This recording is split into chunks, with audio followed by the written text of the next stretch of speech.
then go on to list all of the different problems that she's had, and we're still going. We're still going. We're still going. We're still going. Snow White is heading for a box office disaster. But the big question is, who's going to take the blame? As the numbers fall short of expectations, panic is setting in across Hollywood. Is it the casting? Did the story fail to impress fans? And most importantly, who's going to be held responsible? Let's break it all down. They're going to boycott Disney? They already are. Snow White is crashing at the box office, and those with no stake in the game are already calling it dead on arrival. Like I mentioned in a previous video, the UK premiere was cancelled over fears of negative press, and now Disney is doubling down by tightly controlling future press events. But it doesn't stop there. Hollywood is scaling back their own premiere, while Disney finds itself under fire from, well, the very people they should have been hiring in the first place. The real issue? Disney's scaling back is just corporate speak for shutting out the press. No tough questions allowed. And that's pushed journalists into two camps. Either they're in full cope mode, blaming everything but themselves, or they sound downright bitter. The cope side insists this controversy is being blown out of proportion. But let's be real. Disney's decisions have been questionable at best. Take the CGI dwarves, for example. Instead of hiring talented dwarf actors, of which there are plenty, they went full CGI. Because why give real actors a shot when you can just replace them with pixels? Might as well shove them down the mines like it's Victorian England all over again, right? But here's where the press has a problem. If they're the ones getting shut out of events, while everything else stays the same, what does that tell you? Sure, they canceled the London premiere, but Hollywood's is still happening. The only real difference? No regular red carpet press. No surprise questions for Zegler or Gadot. And Disney's excuse? They just want a more celebratory, family-friendly event to match the movie's tone. But let's be honest, if you really wanted to match this movie's target audience, you wouldn't need a posh red carpet. You'd book a dive bar in Portland. And my favorite part?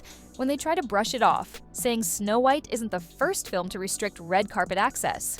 Yeah, because they did it for The Flash, too. You know, the one starring Ezra Miller. What a fantastic example, right? Mild-mannered Jeff Murdoch, are you Spank Man? So let me get this straight. The only real example they have of shutting down the press like this is when Ezra Miller was accused of multiple criminal acts, and yet they're trying to act like this situation is totally normal. I also love how they attempt to downplay Zegler's controversy. Oh, she just sparked some social media backlash, only to then spend paragraphs upon paragraphs detailing exactly what she did. But here's where it gets even more interesting. The contrast between The Hollywood Reporter and Variety. The Hollywood Reporter is at least being upfront, saying, look, you're not really scaling back, you're just shutting out the press. And that's weird, because the last time this happened, it involved an actual criminal. Meanwhile, Variety is in full damage control mode. It's not us. We didn't do anything. Don't blame us. Everything is downplayed. One outlet says scaling back isn't even true, while the other is busy trying to shift the blame onto the controversies surrounding Rachel Zegler and, somehow, Gal Gadot. Yeah, Gal Gadot, who's barely said a word about Snow White at all. But sure, let's drag her into this too. And honestly, when you see who wrote the Variety article, it all makes sense. Mark Mellon. You might not think you know him, but trust me, you do. Calls this the gayest, gayer and gayer as each episode goes. Gayest Marvel project. Gayest Marvel project. Gayest project Marvel has ever done. Mark Mellon might just be my favorite person in Hollywood right now. The guy is incredible at his job because his personality is absolute kryptonite for the average actress. He's so over-the-top friendly that they just can't help but tell him exactly what they think.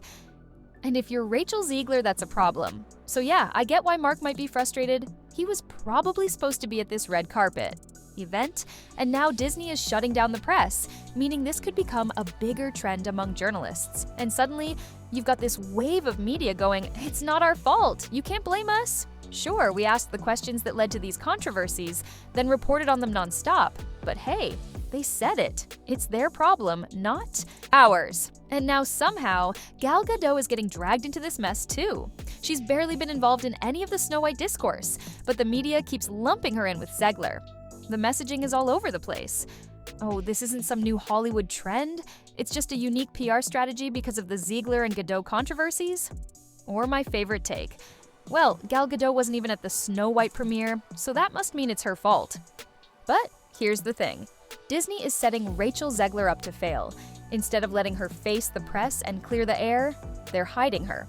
And if you don't let journalists talk about the film, how is it supposed to succeed? A movie. Like Snow White should be everywhere right now, but shutting out the press is just broadcasting a total lack of confidence. And when they're not blaming Zegler and Gadot, the media defaults to the classic toxic fans argument. But let's be real, toxic just means masculine in these conversations. It's just a label for anyone who refuses to sugarcoat things, who tells it like it is instead of worrying about keeping everyone happy. Then, of course, comes the real gem. Oh, people just hate Rachel Zegler because she's Latina. Never. Mind the actual controversies she's been involved in? Nope. It must be racism. And right after saying that, they launch into 10 paragraphs listing all the real reasons people have issues with her. And now, they're even trying to spin the media blackout as a response to a war on the other side of the world. Seriously? If you were a journalist planning to ask Snow White's cast about geopolitics at a red carpet event, you're an idiot. That's like asking them what I had for lunch. It's completely irrelevant. Everyone involved in this mess is now taking meticulous steps to control every single detail of the Snow White premiere, carefully managing the press, blocking any potential controversial questions, and making sure nothing unscripted happens. They're desperately trying to control the narrative. And honestly, it's hilarious. Hollywood actors have been living in a bizarre bubble for the last few years.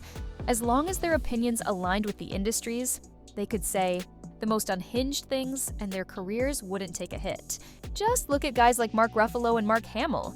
It's something about the name Mark, apparently. In any normal profit-driven industry, reckless social media rants would get you blacklisted. But in Hollywood, they got rewarded.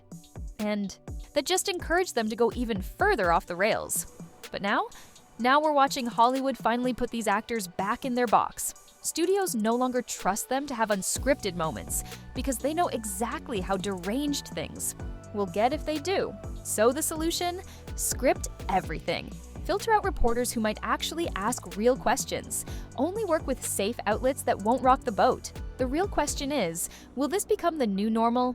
Is Hollywood finally realizing that the more actors pretend to be normal human beings, the less they can actually be trusted to speak freely? If Snow White is any indication, we might be witnessing the first major shift in how press access works. And the journalists?